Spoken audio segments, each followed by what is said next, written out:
창세기 3장 9절에서 15절 말씀 함께 읽겠습니다. 시작. 여호와 하나님이 아담을 부르시며 그에게 이르시되 내가 어디 있느냐 이르되 내가 동산에서 하나님의 소리를 듣고 내가 벗었으므로 두려워하여 숨었나이다. 이르시되 누가 너의 벗었음을 내게 알렸느냐? 내가 내게 먹지 말라 명한 그 나무 열매를 내가 먹었느냐? 아담이 이르되 하나님이 주셔서 나와 함께 있게 하신 여자 그가 그 나무 열매를 내게 주므로 내가 먹었나이다. 여호와 하나님이 여자에게 이르시되 내가 어찌하여 이렇게 하였느냐? 여자가 이르되 뱀이 나를 꿰므로 내가 먹었나이다. 여호와 하나님이 뱀에게 이르시되 내가 이렇게 하였으니 내가 모든 가축과 들의 모든 짐승보다 더욱 저주를 받아 배로 다니고 살아있는 동안 흙을 먹을지니라. 내가 너로 여자와 원수가 되게 하고 내 후손도 여자의 후손과 원수가 되게 하리니 여자의 후손은 내 머리를 상하게 할 것이요 너는 그의 발꿈치를 상하게 할 것이니라 하시고. 아멘. 예, you may be seated. 예, 우리 창세기 3장은 인간이 하나님 앞에 최초로 죄를 범하는 불신과 불순종의 죄를 범하는 사건을 기록을 하고 있습니다. 여러분 사람은 누구나 죄를 이제 범하게 되죠. 그리고 그 죄의 결과로 인해서 하나님과 이제 끊어진 그런 관계를 갖게 되는 것입니다. 하지만 감사한 것은 하나님께서 죄를 범한 인간을 저버리지 아니하시고 구원의 약속을 주시는 것을 오늘 창세기 3장 말씀에서 볼 수가 있습니다. 본문을 통해서 이 죄의 결과들이 어떤 것이 있었는가 함께 살펴보고요. 또 하나님의 구원 약속에 대해서 살펴보기 원합니다. 자, 오늘 말씀 통해서 첫 번째 우리가 발견할 수 있는 것은 뭐냐면은 죄를 지은 인간의 특성은 이 변명과 책임 전가예요. 여러분 이제 저희는 아이들이 4명이다 보니까 아이들을 이렇게 저도 저희 가정에서 옛날에 어렸을 때 자랄 때 형제가 4명이었거든요. 예. 한 4명 정도 되면은 얼마나 싸워도 되겠어요. 먹을 거 가지고 싸우고 이것저것 가지고 싸우는데 아이들 키우다 보면은 이렇게 싸울 때가 있어요. 예. 그러면은 이제 부모가 개입을 해가지고 혼을 내기 전에 먼저 잘잘못을 가리잖아요. 어떻게 이 싸움이 시작됐느냐, 누가 먼저 싸움을 일으켰느냐, 그렇게 물어보면은 아이들이 뭐라고 할까요? 내가 잘못했어요. 내 잘못이에요. 그렇게 할까요? 절대 그렇지 않습니다. 여러분이 다 경험해 보셔서 알지만은 10중 8구는 나는 잘못이 없는데, 언니가 또 동생이 그래서 싸움이 시작됐다. 나는 억울하다. 그렇게 막 호소를 하죠. 여러분 이것이 누가 가르쳐주지 않아도 그렇게 해요.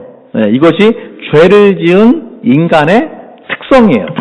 자신의 죄를 정직하게 인정하고 고백하기보다는 변명하고 책임 전가를 하는 것이 죄를 지은 인간의 특성입니다. 여러분 아담과 하와도 마찬가지예요. 지난 시간에 우리가 본 것처럼 하나님께서 죄를 지은 인간에게 먼저 찾아오셔서 아담에게 찾아오셔서 내가 어디 있느냐 부르셨어요. 그러니까 이 아담이 뭐라고 대답합니까? 내가 동산에서 하나님의 소리를 듣고 내가 벗었으므로 두려워하여 숨었나이다. 그렇게 대답을 했어요. 그러니까 하나님께서 오늘 말씀에 다시 이제 11절에 보니까 이렇게 질문하십니다. 이르시되 누가 너의 벗었음을 내게 알렸느냐? 내가 내게 먹지 말라 명한 그 나무 열매를 내가 먹었느냐? 물어보시는 거예요. 자, 하나님이 몰라서 물어보십니까? 아니죠. 하나님이 알죠. 하나님이 모르시는 게 어디 있어요? 아담이 어디 있는지도 알고 아담이 그 과일 선악과의 열매를 먹은 것도 이미 다 아신단 말이에요. 우리 부모가 자녀가 잘못했을 때 알면서 일부러 물어본단 말이에요. 네가 이렇게 했어? 물어본단 말이에요. 왜 물어볼까요? 하나님의 질문의 의도가 뭘까요? 어떤 대답을 아담으로부터 하나님께서 기대하셨을까요? 자신의 죄를 정직하게 인정하고 하나님 앞에 회개하고 하나님의 용서를 구하기를 원하는 거죠. 이것이 하나님께서 알면서도 물어보시는 의도예요. 그런데 아담의 대답은 하나님의 기대에 어긋났어요. 자, 12절 말씀해 보면은 이렇게 대답을 합니다. 아담이 이르되 하나님이 주셔서 나와 함께 하신 여자 그가 그 나무 열매를 내게 주므로 내가 먹었나이다. 마지막 부분만 보면은 분명히 아담은 자신의 죄를 알고 인정했어요. 내가 먹었나이다. 내가 먹었습니다. 인정했죠. 그런데 죄는 인정했지만은 죄에 대한 회개도 없고 하나님 앞에 용서를 구하는 마음도 전혀 없어요. 대신에 자신이 지은 죄에 대한 책임을 지지 않고 회피하고 변명하고 책임을 전가합니다. 자, 누구한테 책임을 돌렸습니까? 하나님이 내게 주셔서 나와 함께 하신 여자. 여자가 나에게 열매를 주어서 내가 먹었습니다. 여러분, 여자한테 지금 1차적으로는 이제 변명을 하고 또 책임 전가를 하는 것이죠. 하지만 지난 시간에 말씀드렸지만요. 선악을 알게 하는 나무의 열매를 먹지 말라는 명령은 하나님이 하와한테 주신 게 아니라 하와가 만들어지기 전에 아담에게 주신 명령이었어요. 그래서 비록 하와가 먼저 열매를 먹었다 할지라도 하나님의 명령을 직접 받은 사람은 아담입니다. 아담에게 더 큰 책임이 있는 것이죠. 자, 그런데 오늘 이 말씀 속에서 12절 말씀에 우리가 눈여겨보아야 될 부분이 있는데 그것은 뭐냐면은 아담의 대답을 보면은 하나님이 주셔서 나와 함께 있게 하신 여자 그렇게 말했단 말이에요. 그러니까 여자한테 책임을 전가하는 것 같지만은 궁극적으로는 누구한테 책임을 돌리는 거예요? 하나님이 주셨지 않습니까? 그 여자를. 그 여자 때문에 내가 먹었는데 하나님이 그 여자를 저한테 만들어 주신 거 아닙니까? 하면서 하나님을 원망하는 것을 우리가 볼 수가 있죠. 자, 이번에는 이제 하나님께서 여자한테 물어보셨어요. 13절 말씀에 여호와 하나님이 여자에게 이르시되 내가 어찌하여 이렇게 하였느냐. 그러니까 여자가 뭐라고 대답합니까? 뱀이 나를 꿰므로 내가 먹었나이다. 여자도 분명히 자기가 죄를 지은 걸 알아요. 내가 먹었습니다. 그걸 인정을 했어요. 죄는 인정을 하는데 아담하고 똑같이 자신의 죄에 대해서 하나님 앞에 회개하고 또 하나님 앞에 용서를 구하는 게 아니라 자신의 죄에 대한 책임을 회피하고 책임을 전가합니다. 이번에는 누구한테 책임을 전가했어요? 뱀에게. 뱀은 누굽니까? 마귀, 사탄이란 말이에요. 그러니까 마귀에게 죄를 전가시키는 거예요. 여러분, 여기서 우리가 이 죄의 중요한 원리를 알 수가 있는데, 죄를 지은 인간의 특징은 사람을 탓하거나 또 환경을 탓한거나 누군가를 탓한단 말이에요. 그런데 결국에는 많은 사람들이 누구를 탓하냐면은 아담은 하나님을 탓했고 하와는 마귀를 탓했단 말이에요. 하나님이나 마귀를 탓한단 말이에요. 그래서 그런 환경, 죄를 지을 수 있는 환경을 만들어준 분이 하나님 아닙니까? 이렇게 대답한단 말이에요. 나를 이렇게 연약한 존재로 만든 게 하나님 아닙니까? 이렇게 대답한단 말이에요. 나는 안 하려고 했는데 마귀의 유혹이 너무나 강해서 내가 죄를 범했을 뿐입니다. 그렇게 대답을 하는 것이 나에게는 책임이 없다라는 거예요. 하지만 여러분 기억하십시오. 하나님은 죄에 대한 책임을 분명히 오늘 말씀해 보면은 아담과 하와에게 물으셨어요. 그런데 뱀에게는 죄에 대한 책임을 묻지 않으세요. 책임을 묻지 않고 뱀에게는 형벌만 내리셨어요. 그래서 우리가 기억할 것은 하나님은 인간을 스스로의 행동에 대해서 책임을 져야 되는 그런 존재로 만드셨다라는 거예요. 아무리 환경이 어떻고 유혹이 오고 한다 할지라도 그 죄에 대한 책임은 궁극적으로 누가 져야 되냐면은 인간이 져야 된다라는 것입니다. 텍사스의 어떤 목사님이 그 간음의 죄를 범했어요. 여러분, 목사도 인간이니까 죄는 범할 수가 있죠. 하지만 죄를 범하면은 부끄러운 줄 알아야 되고 죄에 대한 책임을 져야 되고 죄값을 치러와야 되는 거예요. 그죠? 근데 그 목사와 사모가 이런 핑계를 댑니다. 음란마귀가 들어와서 우리 목사님이 그런 죄를 범했다. 물론 말은 맞는 말이겠지. 음란마귀가 들어와가지고 그런 죄를 범했겠죠. 하지만 여러분 그런 핑계가 정당한 변명이 되겠어요? 이거는 하와의 핑계랑 똑같은 거예요. 뱀이 나를 유혹해서 내가 선악과를 먹었습니다 라고 하는 거나 음란마귀가 들어와서 내가 죄를 범했다라고 하는 것이나 똑같은 거예요. 음란마귀가 와서 들어와서 죄를 범하게 했을 수는 있지만 죄에 대한 궁극적인 책임은 누구에게 있냐면은 바로 그 사람에게 있단 말이에요. 여러분 다른 것도 마찬가지입니다. 그것이 뭐 성적인 범죄뿐만 아니라 우리가 온갖 하나님 앞에 범하는 그 모든 죄들은 우리가 환경을 탓하거나 하나님을 탓하거나 마귀를 탓하거나 할 수가 없어요. 하나님께서 우리에게 말씀을 주시고 명령을 주셨기 때문에 우리가 하나님 앞에 책임 있는 존재로 살아야 되고 하나님께서 반드시 그 책임을 우리에게 물으신다라는 것이죠. 자, 우리 잠언 말씀 잠언 28장 13절 말씀 같이 한번 읽겠습니다. 시작. 자기의 죄를 숨기는 자는 형통하지 못하나 죄를 자백하고 버리는 자는 불쌍히 여김을 받으리라.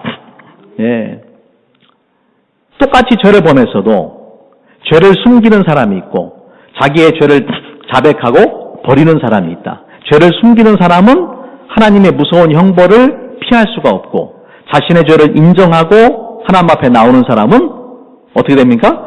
불쌍히 여기심을 받는다. 하나님께서 불쌍히 여기시고 그 죄를 용서를 해주신다라는 것이죠.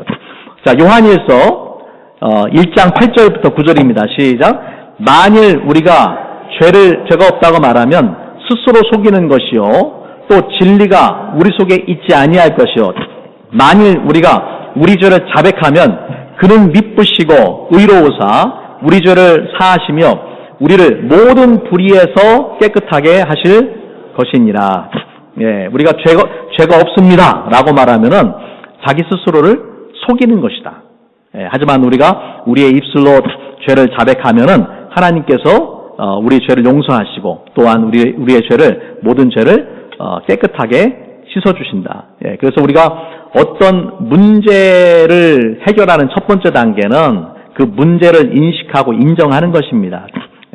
암 수술을 받기 전에 내가 내 몸 안에 암덩어리가 있다라는 것을 인정해야 되는 것과 마찬가지예요. 내가 죄인이라는 것을 정직하게 겸손하게 인정하고 하나님 앞에 용서를 구해야 된다라는 것이죠. 자, 시편 말씀이에요. 시편 32편 3절과 4절, 5절 우리 같이 한번 읽도록 하겠습니다. 시작. 내가 입을 열지 아니할 때에 종일 신음함으로 내 뼈가 쇠하였도다. 주의 손이 쥐하로 나를 누르시오니 내 진액이 빠져서 여름 가뭄에 마름같이 되었나이다. 내가 이르기를 내 허물을 여호와께 자복하리라 하고 주께 내 죄를 아뢰고 내 죄악을 숨기지 아니하였더니 곧 주께서 내 죄악을 사하셨나이다. 여러분 누구의 고백입니까? 다윗의 고백이에요. 다윗이 우리아의 아내 밧세바와 간음을 하는 그런 죄를 범했단 말이에요. 그런데 그 죄를 범하고도 자녀를 낳을 때까지 적어도 1년 이상을 하나님 앞에 자신의 죄를 회개하지 않았어요. 그런데 3절과 4절 말씀해 보니까 내가 입을 열지 않을 때 종일 신음함으로 내 뼈가 쇠하였도다. 주의 손이 나를 누르시오니 내 진액이 빠져서 여름 가뭄에 마름같이 되었나이다. 죄를 고백하지 않을 때에 그 죄의식으로 인해서 죄책감으로 인해서 그런 고통을 당했다라는 것이죠. 하지만 5절 말씀처럼 내가 내 허물을 여호와께 자복하리라 하고 주께 내 죄를 아뢰고 내 죄악을 숨기지 아니하였더니 주께서 내 죄악을 사하셨나이다. 하나님 앞에 자신의 죄를 정직하게 고백할 때에 하나님께서 다윗의 죄를 용서해 주셨다라는 거예요. 여러분, 하나님은 다윗이 죄를 고백하기 전이나 고백한 후에나 이미 다윗의 죄를 잘 알고 계신단 말이에요. 근데 하나님이 원하시는 것은 무엇입니까? 다윗 스스로 자신의 죄를 인정하고 통회하고 자복하는 마음으로 하나님 앞에 나와서 회개하고 용서를 구하는 것을 원하신다라는 거예요. 예, 여러분 지금도 우리가 전도하다 보면요, 예, 첫 번째 단계가 죄인이라는 걸 알려주는 거잖아요. 예, 그래서 당신은 죄인입니다. 예, 죄라는 것은 우리의 행위로만 짓는 죄가 아니라 우리 마음으로도 짓는 죄고 모든 사람 죄인입니다. 예, 그렇게 이제 죄에 대해서 이야기를 하면은 한 사람도 빠짐없이 그럼 나도 죄인이네요. 인정한단 말이에요. 근데 그것 때문에 괴로워하거나 그것 때문에 눈물을 흘리는 사람은 별로 없어요. 예, 어떤 마음을 갖냐면 나만 죄인인가? 다 죄인인데? 예, 그런 생각을 한단 말이에요. 예, 근데 죄인이라는 건 인정을 하는데 오늘 말씀 속에 아담과 하와처럼 자기가 내가 먹었나이다 인정했잖아요. 예, 나도 죄인입니다. 인정은 하는데 그 죄로 인해서 괴로워하고 그 죄를 용서받기 위해서 하나님 앞에 회개하는 그 마음이 없단 말이에요. 여러분, 그 마음이 없으면 하나님의 용서가 이루어질 수가 없는 거예요. 내가 죄인입니다라는 것을 인정하는 것은 아담과 하와도 했던 말이에요. 그죠? 내가 먹었습니다. 내가 죄를 지었습니다. 예, 그런데 중요한 것은 자신의 죄로 때문에 괴롭고 또 하나님 앞에 회개하고 용서하는 마음이 있어야 된단 말이에요. 여러분, 이것이 예수님을 우리 마음의 구주로 영접하는 첫 번째 단계예요. 많은 사람들이 예수님을 구주로 영접한다고 하지만은 2단계를 거치질 않아요. 참된 회개가 없이 예수님을 믿겠다고 하는 사람들이 너무나 많아요. 여러분, 내 죄가 얼마나 큰지를 알아야지 십자가에서 주님께서 나를 위해서 죽으신 하나님의 사랑이, 하나님의 은혜가 얼마나 큰지를 내가 알게 되는 거거든요. 그런데 내 죄를 심각하게 생각하지 않는 사람이 어떻게 십자가 은혜 앞에서 눈물을 흘릴 수가 있겠어요? 이것이 오늘날 이 교회에 만연한 잘못된 그 회심의 모델입니다. 우리가 예수님의 그 십자가를 통한 놀라운 사랑과 은혜를 경험하기 위해서는 내 죄에 대해서 분명하게 알아야 되고 또 우리가 죄에 있는 모습 그대로 하나님 앞에 숨기지 않고 나와서 우리의 죄를 정직하게 인정하고 겸손하게 또 하나님의 용서하심을 위해서 또 회개하면서 기도를 해야 됩니다. 자신의 죄를 숨기거나 책임을 전가하는 것은 죄의 문제를 절대로 해결할 수가 없습니다. 자, 두 번째 오늘 말씀 통해서 11절과 13절에서 볼 수 있는 중요한 원리는 뭐냐면요. 죄는 인간의 관계를 단절시킵니다. 우리가 이미 지난 시간에도 봤던 것처럼 죄를 범한 아담과 하와는 하나님의 낯을 피해서 동산나무 사이에 숨었어요. 하나님으로부터 단절이에요. 거룩하신 하나님 앞에 죄를 범한 인간은 당당하게 나갈 수가 없는 것이죠. 죄로 인해서 하나님과 인간의 관계가 단절이 되고 사랑의 관계가 파괴됐어요. 자, 그런데 여기서 끝나는 것이 아니라 죄는 하나님과 인간의 관계를 파괴할 뿐만 아니라 인간과 인간 사이의 관계를 파괴합니다. 예, 우리가 창세기 2장에서 본 것처럼 외로워 보이는 아담을 위해서 하나님께서 아담을 깊이 잠들게 하시고 아담의 갈빗대를 떼가지고 하와를 만들어서 아담에게 이렇게 데려왔단 말이에요. 아담이 너무 기뻐가지고 뭐라고 말했습니까? 예, 이는 내 뼈 중에 뼈요 내 살 중에 살이로다. 이 얘기는 뭐냐면은 아담과 하와는 하나라는 거, 하나됨의 사랑의 그런 언어입니다. 예, 그런 사랑의 관계를 가졌어요. 근데 죄를 범한 다음에 하나님께서 아담에게 죄의 책임을 물으시니까 그 죄를 누구에게 책임을 전가합니까? 예, 여자 때문에 바로 그 여자 때문에 제가 열매를 먹었습니다라고 변명하고 핑계를 대는 것이죠. 한때는 사랑의 대상이었어요. 근데 이제 죄가 들어오고 난 다음에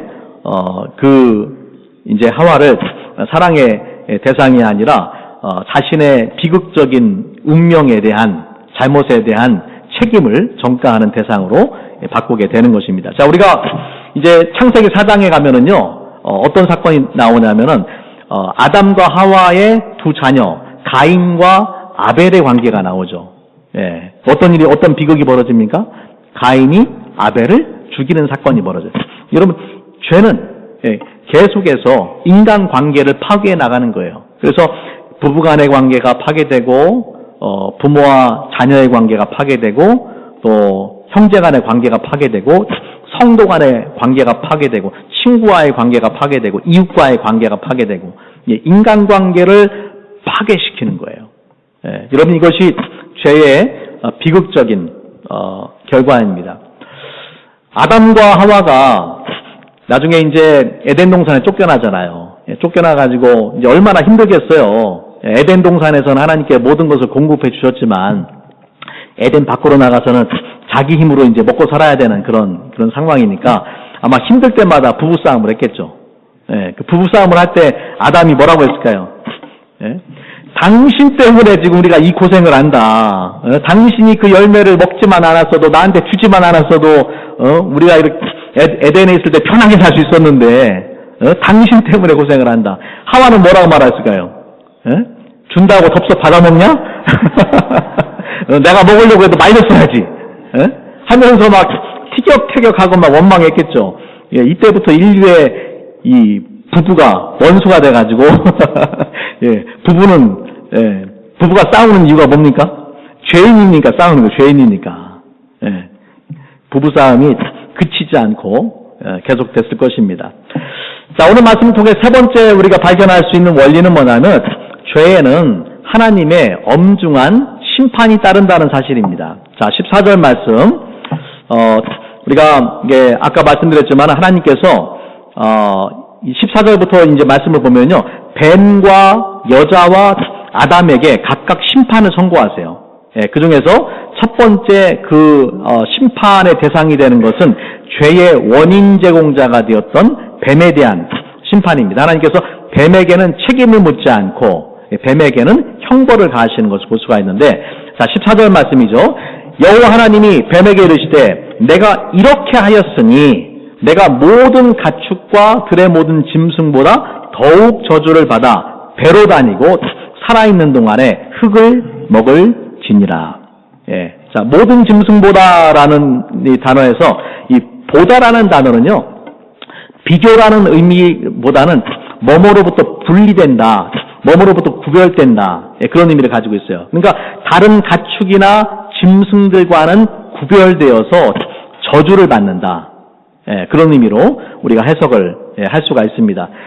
사탄의 하수인 또는 사탄 자체를 상징하는 뱀은요, 저주를 받게 됐어요. 성경에서 최초로 저주라는 단어가 등장하는 것이 바로 창세기 3장 14절입니다. 여러분, 하나님은 세상을 창조하시고 사랑하시고 인간을 포함한 세상을 향한 하나님의 계획은 축복이었죠. 하나님 축복하기 원했어요. 그런데 인간이 죄를 범해서 세상에 저주가 들어오게 된 것이고, 그 첫 번째 저주의 대상이 바로 뱀이었다라는 것입니다. 자, 뱀이 받은 저주는 무엇입니까? 저주를 받아서 배로 다니고 살아있는 동안 흙을 먹을지니라. 뱀이 실제로 흙을 먹진 않는다고 그래요. 그러나 또 워낙 이제 낮게 깔려가지고 먹다 보니까 흙도 들어가겠죠. 자, 근데 이 말이 의미하는 건 뭐냐면요, 뱀이 땅을 기어다녀 흙을 먹을 것이라는 것은 마귀의, 사탄의 아주 굴욕적이고 멸시를 당하고 수치를 당하고 패배를 당하는 것을 의미합니다. 그러니까 마귀가 인간을 유혹을 해서 하나님 앞에 죄를 지켜야 하는 것에는 성공을 했지만은 하나님은 사탄을 반드시 심판하신다. 여러분, 우리가 다른 성경의 말씀을 통해서 보았지만은요, 사탄은 자기 자신을 높여서 하나님처럼 되려고 했던 존재예요.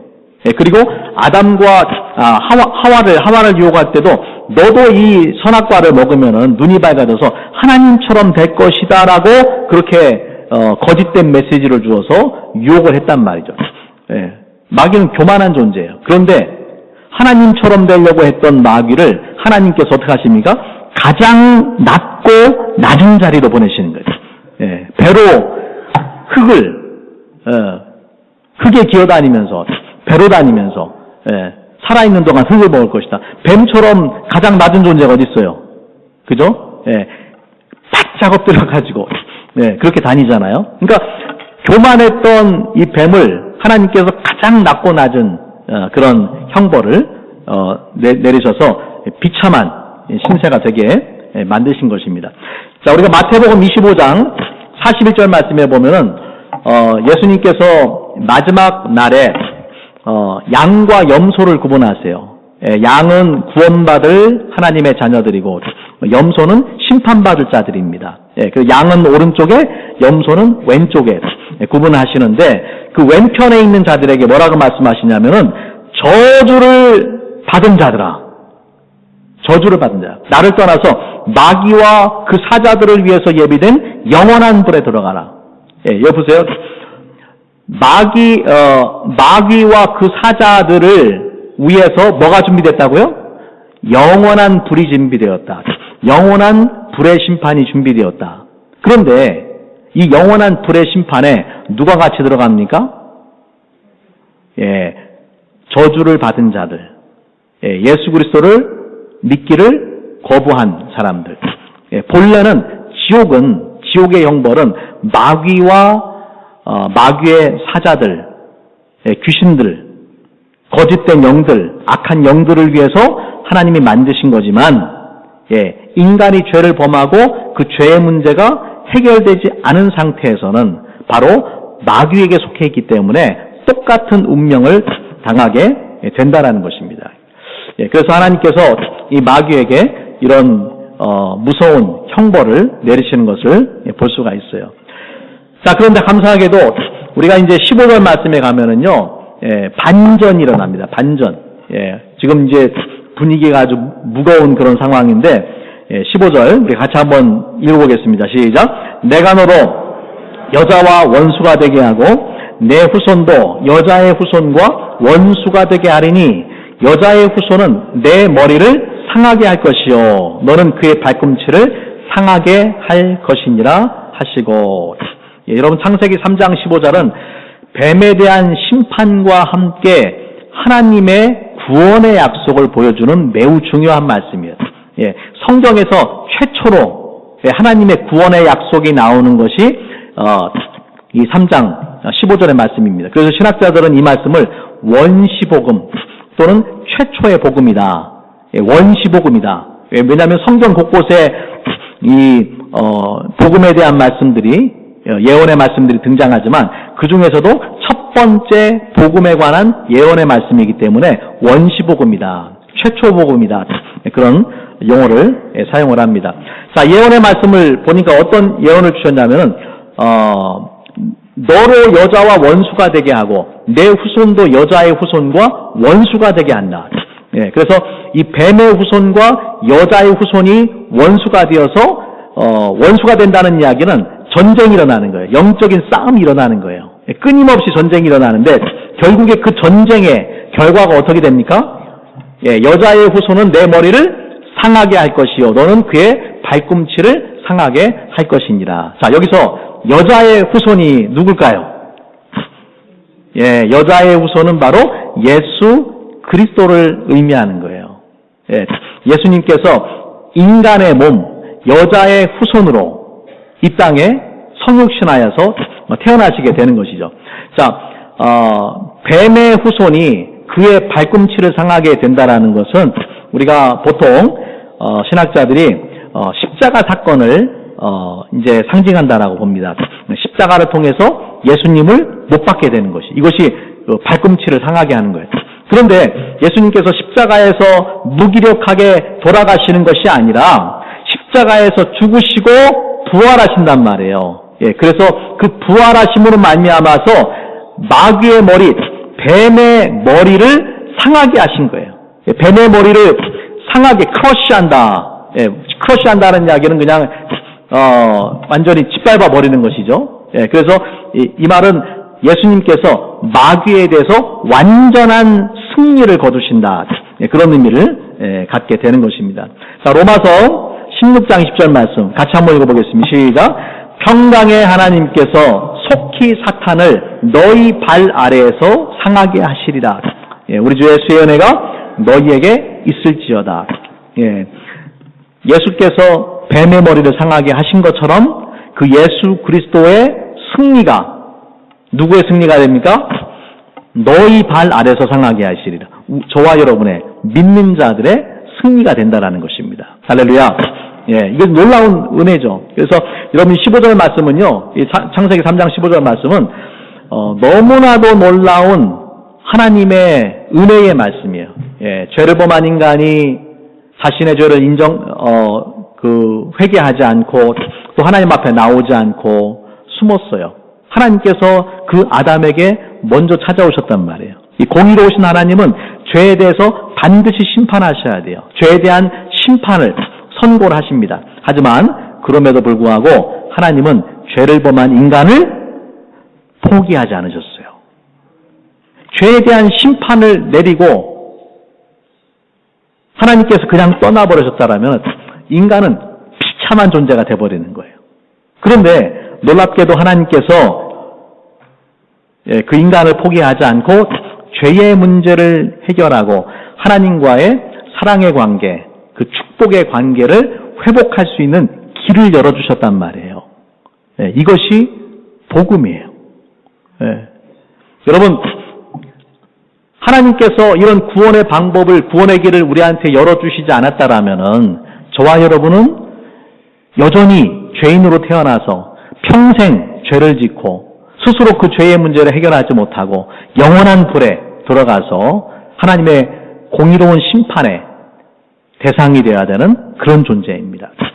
하지만 감사하게도 우리가 죄인임에도 불구하고 하나님이 여전히 우리를 사랑하셔서 그분의 아들 예수 그리스도의 십자가 보혈로 우리를 죄에서 구원하시고 거룩하고 존귀한 하나님의 자녀가 되게 하시고 우리를 영원한 천국에 들어갈 수 있는 놀라운 은혜를 주신 것입니다.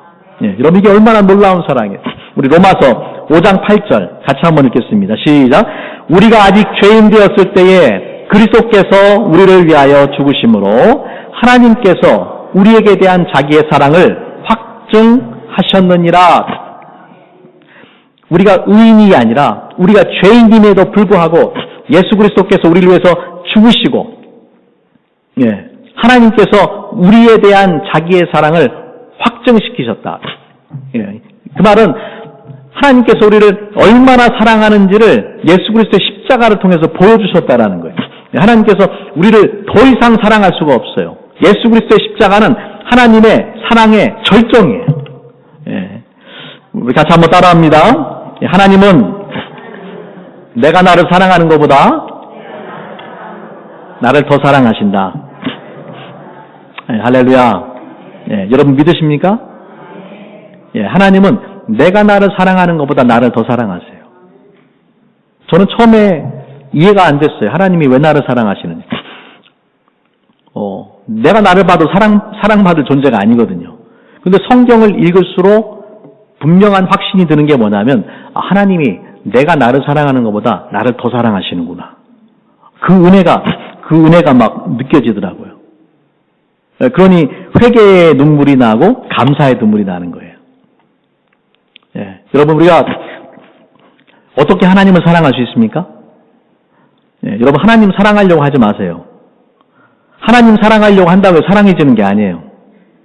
그럼 어떻게 하나님을 사랑할 수 있을까요? 하나님이 나를 얼마나 사랑하시는지를 알아야 돼요. 하나님이 나를 얼마나 사랑하시는지 그 은혜와 감동과 사랑이 막 밀려오면은 하나님 나도 주님 사랑합니다라고 고백하지 않을 수가 없어요. 우리는 그렇게 하나님 사랑하는 것이지 내가 하나님의 사랑을 경험하지 않고 내가 하나님 사랑할 수 있는 존재가 아니에요. 우리는 이기적인 존재이기 때문에 그럴 만한 사랑이 우리 안에 없어요. 하나님의 사랑을 경험하면 우리가 하나님을 사랑할 수가 있어요. 우리 신앙생활에 바로 첫 단추가 바로 이 하나님의 놀라운 사랑을 경험하는 것이에요. 여러분 신앙은 의무적으로 하는 게 아니에요. 신앙생활 의무적으로 하는 게 아니에요. 기쁨으로 해야 돼요. 우리 찬양할 때도 보면은 우리 정말 기뻐서 찬양하는 분들이 있는가 하면은 그냥 입만 뻥끗 벌리시는 분도 있단 말이에요. 찬송의 가사 하나하나가 얼마나 마음에 와닿습니까? 그러니까 내 마음 중심에서 하나님을 사랑함으로 찬양하고 또 하나님이 주시는 말씀을 귀하게 여기고 그 말씀을 내 마음판에 새기고 또 믿음으로 간구하고 기도하고 그렇게 하면 우리 신앙생활이 기뻐지는 거예요. 그런데 그런 감동이 없으면 신앙생활이 무미건조해지고 기쁨이 없어요. 여러분의 신앙에 기쁨이 없으면 뭔가 문제가 있는 거예요. 문제가 있어요. 맞아요? 맞습니다. 네. 말씀을 정리하도록 하겠습니다. 여러분, 창세기 3장은 비록 인간이 죄를 범하고 하나님을 떠났지만 그럼에도 불구하고 여전히 인간을 사랑하시고 포기하지 아니하시고 구원의 은혜를 허락해 주시는 하나님의 약속의 말씀을 담고 있습니다. 중요한 것은 무엇입니까? 우리의 반응이에요. 하나님께서 아담아 내가 어디 있느냐 찾으실 것처럼 우리의 이름을 부르면서 하나님께서 부르신단 말이에요. 그때에 숨지 말고 또 변명하지 말고 또 다른 사람에게 책임을 전가하지 말고 하나님을 원망하지 말고 있는 모습 그대로 주님 앞에 나와서 주님 내가 이런 죄를 범했습니다. 죄송합니다. 겸손히 하나님 앞에 우리의 죄를 인정하고 고백할 때에 하나님께서 십자가 보혈로 우리를 덮어주시고 우리의 죄를 용서해 주시고 우리를 죄에서 깨끗하게 해주시는 줄로 믿습니다. 여러분 가운데 아직도 이 확신이 없으신 분들 있다라면은 오늘 말씀을 잘 기억하고 주님 앞에 있는 모습 그대로 나오세요. 주님 나는 죄인입니다. 나 스스로 이 죄의 문제를 해결할 수 없습니다. 그러나 주님이 내가 나를 사랑하는 것보다 나를 더 사랑해 주셨습니다. 주님 감사합니다. 주님의 승리가 마귀를 향한 주님의 승리가 나의 승리인 것을 믿습니다. 이런 마음으로 여러분 주님 앞에 나갈 수 있기 바랍니다. 같이 한번 기도합니다. 이 시간 우리 함께 우리 통성으로 함께 기도하기 원합니다. 하나님의 그 놀라운 사랑, 내가 받을 수 없는 사랑, 내가 죄인이고 하나님을 먼저 찾지 않았음에도 불구하고 죄를 범한 나를 먼저 부르시고 찾으셨기 때문에 오늘 이 시간 우리가 이 자리에서 하나님을 찬양하고 예배할 수 있는 놀라운 특권을 누리게 되었습니다. 오늘 말씀 기억하고 우리가 앞으로도 정말 죄를 범할 때마다 숨거나 변명하거나 핑계를 대거나 책임을 전가하지 않고 책임 있는 존재로 주님 앞에 나가서 우리의 연약함을 주님 앞에 아뢰고 또 하나님의 용서함을 구하고 십자가 보혈의 은혜로 죄사함 받는 정말 하나님의 자녀들 될 수 있도록 기도합니다. 여러분 가운데 아직도 예수님의 그 십자가가 바로 나의 죄를 위한 것이라는 것이 믿어지지 않는 분들이 있다면 여러분 정말 이 문제를 해결하도록 하나님 앞에 간절하게 기도하시기 바랍니다. 교회에 나오는 것이 중요한 것이 아닙니다. 기독교는 종교가 아니라 관계입니다. 하나님과의 관계입니다. 그 하나님과의 사랑의 관계를 오직 예수님을 통해서만 우리가 회복할 수 있습니다. 오늘 말씀 붙잡고 하나님의 사랑을 우리가 여러분 마음 가운데 받아들이고 또 하나님을 사랑하는 그런 고백을 할 수 있기를 바랍니다. 영적 전쟁에서 승리하도록 기도합니다. 같이 한번 기도하겠습니다.